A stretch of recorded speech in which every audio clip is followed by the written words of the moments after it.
You know, struggling.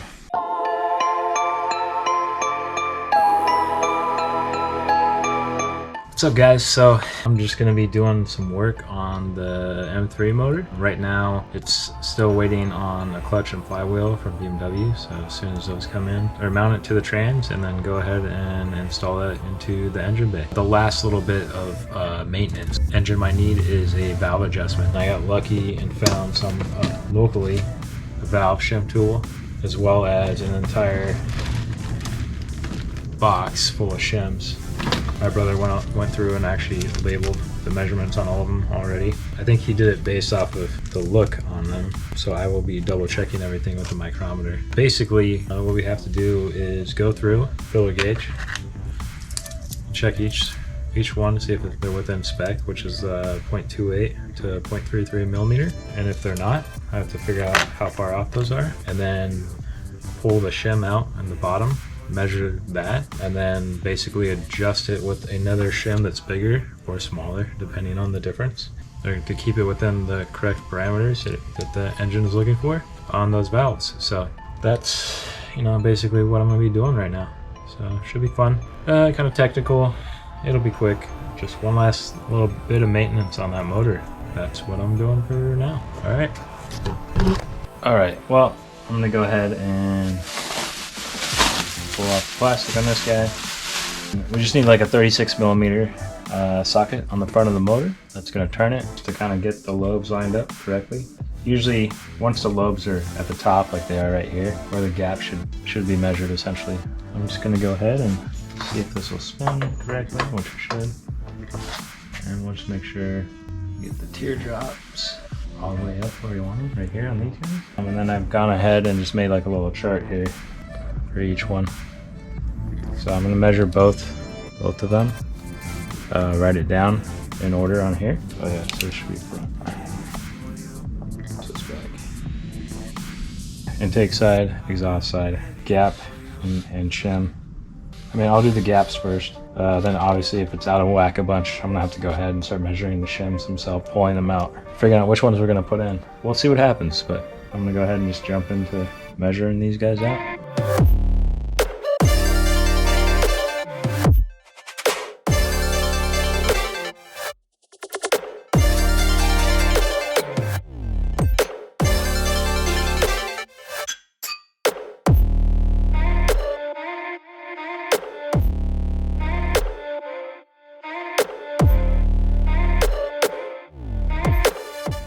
So what I'm noticing on this is pretty much the max that it should be.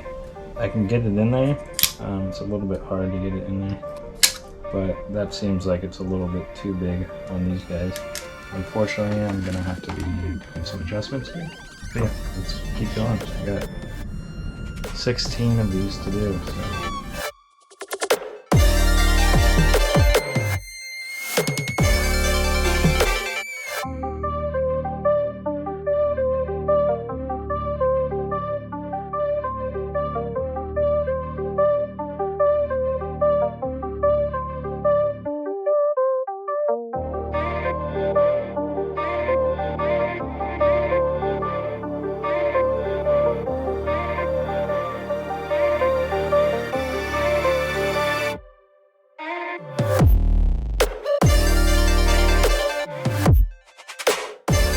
There you go. I got all the exhaust side done. Now I'm going to do the intake, so yeah, you get it.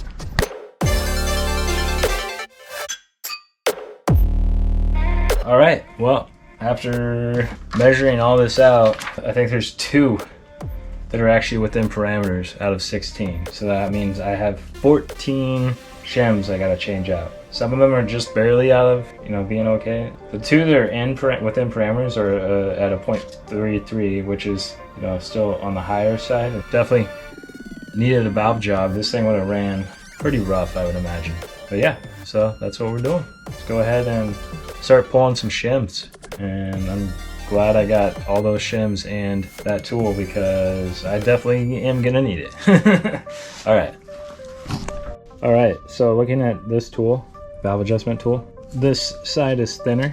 You look at it, and this side's way bigger. So the thinner side is for the exhaust side, and the larger side is for the intake side. So on this one, you can see the lobes all the way up, so that's ready. You slide this underneath so you can hear it click like that, and then you want to just compress it until it sits right here. That should be compressed enough to where now we can get these valves out of here. Alright, so with it compressed, we're going to go ahead and just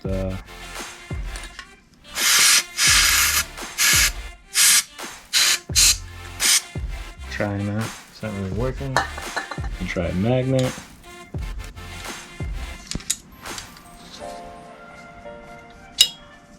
That does not seem like it'll work either. I know I have an earth magnet as well. Maybe.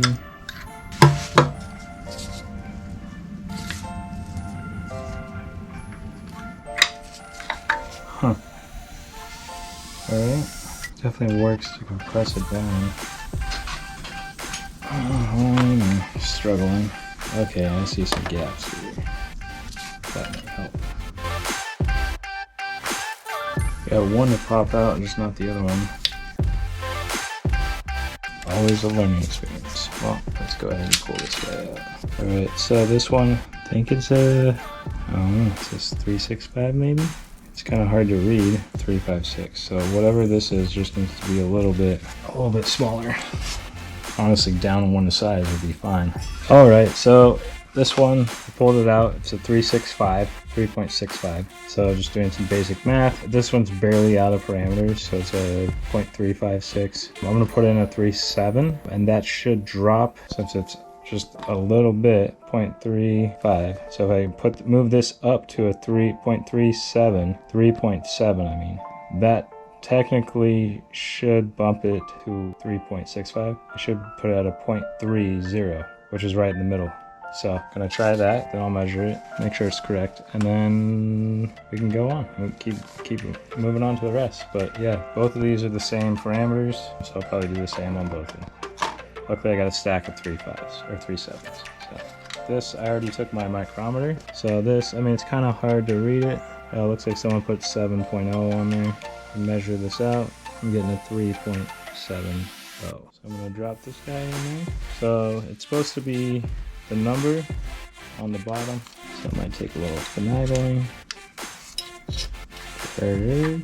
I was trying to use compressed air to remove these. I don't have like air in this quote unquote shop, so now I've just been having to use a pick and just kind of lightly prying up on it.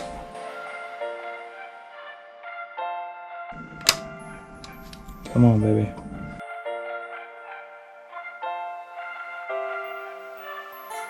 Yeah, that's crazy. It does not want to come out. Alright, I gotta figure it out. So I'm gonna... Alright, so it seems the key is to actually, it's fine with the compressed air, is to make sure that when you're dropping down this lever, that it's not pressing on top of that shim. I didn't realize it was doing that. So now we should be good. It's looking better. Just gonna go ahead and pull out this guy. And then, let's see. Yeah, see that's a 370 in there already. So that tells me I need to have a 375. And that's what it says on it. So we're gonna measure it actually.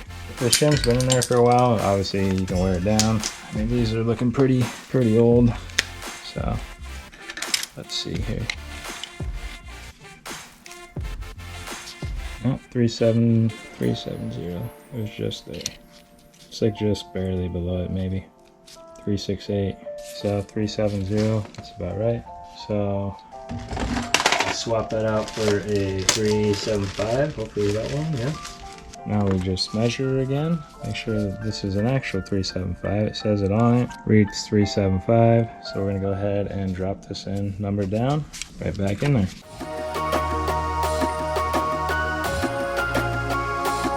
Here comes the moment of truth. Release. And now we're gonna measure. Hypothetically, these were both at 356, which is just over where it should be. Should be about a 2.7 in there to a 3.0. We're gonna go 3.0 first. That does not want to go in. Alright, I really hope this 2.7 works, because that'll put it right where it needs to be. Yep, that one's good. And same on this side. 2.7 works. So once again, I'm gonna double check. I'll grab that 3.0. That's the next size up. Does not want to go in.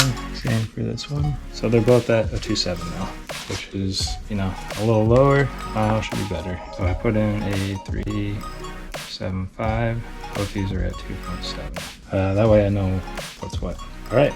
So there's one of many that I have to do. This one's fine here. This is within spec at 0.33. And the other one is right here. So those two I won't have to adjust. The rest of them I'm gonna have to. So they're both on the intake side. One all the way at the end is good. And then this one right there, that's good.